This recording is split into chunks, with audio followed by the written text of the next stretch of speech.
Salut à toi Internet.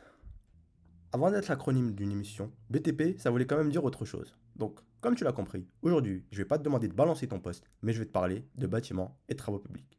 C'est parti, générique.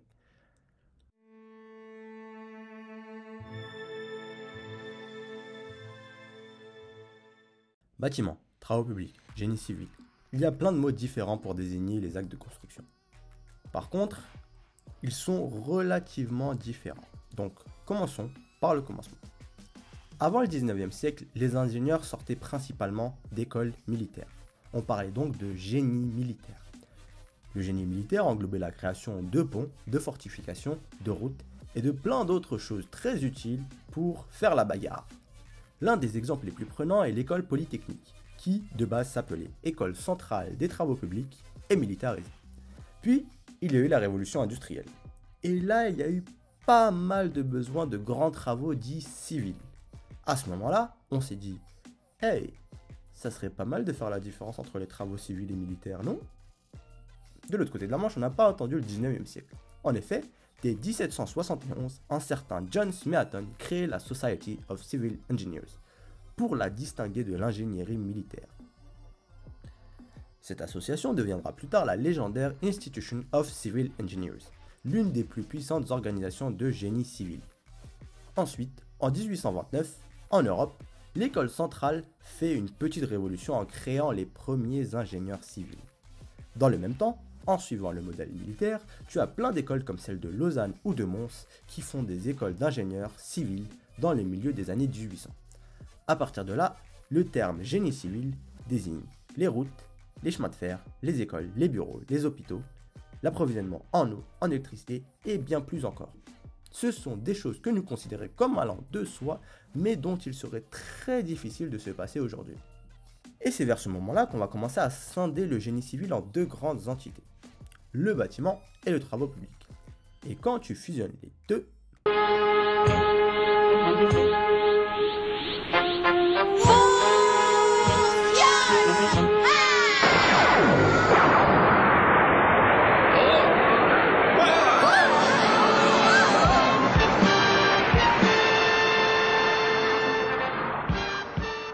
tu as le BTP.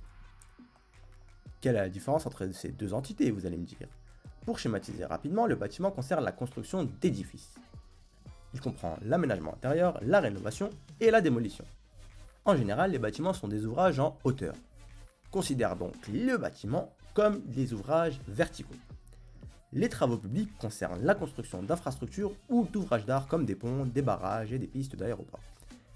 Et là, ce sont plutôt des ouvrages linéaires dans la grande majorité des cas. Là, tu as compris que ce ne sont pas des ouvrages verticaux, mais plutôt horizontaux. Maintenant, pourquoi est-ce qu'on les appelle les travaux publics? Eh bien, tu t'imagines bien que Jean-Michel Lambda n'a pas des milliards pour faire des ouvrages comme des barrages, et du coup, ce sont des clients publics qui font appel à des entreprises privées pour faire ces infrastructures. Dans le cas contraire, on appelle ça des travaux privés. Mais bon, maintenant, par abus de langage, on appelle toutes ces jolies constructions des travaux publics. Maintenant que tu as compris les bases, Mais oui, c'est clair. laisse-moi te parler des gens qui effectuent ces travaux. Dans notre métier, on a ce qu'on appelle des corps d'État. Et il y en a beaucoup.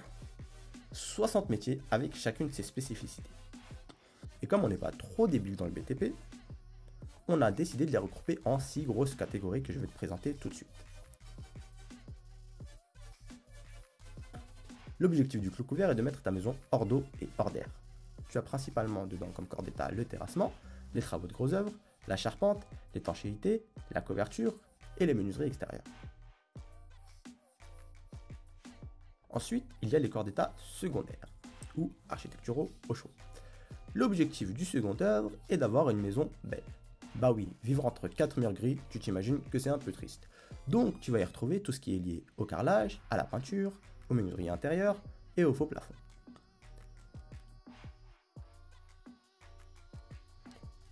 Les corps d'état techniques sont ceux qui touchent à tous les réseaux de ta maison, qu'ils soient secs ou humides. On va y retrouver par exemple du coup l'électricité, les réseaux humides avec principalement le chauffage, la ventilation et la clim, le désenfumage, etc., etc. Si tu veux faire des travaux à titre personnel, ce sont des corps d'état que je te recommande de ne pas toucher du tout. Pourquoi? Autant du carrelage, si tu te foires, bah, ta maison va ressembler au Titanic. Au pire, tu auras des problèmes de fissuration et tu vas devoir changer ton carrelage, mais ça va pas chercher bien loin. Par contre, si tu as un court-circuit dans ton installation électrique, comment dire? Je pense que tu as compris. L'objectif de l'aménagement extérieur est d'aménager ton extérieur. On y trouvera donc des corps d'état comme les espaces verts, les aménagements paysagers, etc., etc., etc. Il y a ensuite la démolition. L'un de mes premiers stages était en bureau d'études amiante. Et je peux vous avouer que c'était l'un des stages les plus fun que j'ai fait dans le BTP. Démolir, c'est assez plaisant en fait, je crois. Donc on trouvera dans la démolition, par exemple, des corps d'état comme le désamiantage, parce qu'on a fait n'importe quoi avant, le déplombage, parce qu'on a fait n'importe quoi avant, et bien évidemment la démolition, parce qu'on veut faire n'importe quoi, mais plus tard. Et enfin, le dernier est l'accompagnement de chantier. C'est l'un des moins fun pour être franc, mais il est nécessaire et indispensable. À l'intérieur, on trouvera par exemple des corps d'état comme le gardiennage. Tu t'imagines bien qu'avoir des tourets de cuivre avec aucun gardiennage, à la fin, bah, on les retrouve plus trop. En général, si dans ton projet tu as l'ensemble de ces corps d'état, à la fin tu es un peu éreinté. Mais c'est justement à ce moment-là en fait qu'il faut être hyper attentif. Pourquoi? Parce que tu auras des problèmes de finition. Et si tu ne les règles pas tout de suite, tu auras beaucoup de retard. Et le rendu pourra au final ne pas être optimal. Et oui, le diable se trouve dans les détails. La vidéo touche à sa fin. Si elle t'a plu, n'hésite pas à mettre un petit pouce bleu des familles. Et si tu as appris un truc et que tu veux apprendre encore plus de choses, abonne-toi. Comme d'habitude, si tu as des envies de sujets, fais-moi en part dans les commentaires. C'était le travail d'arabe.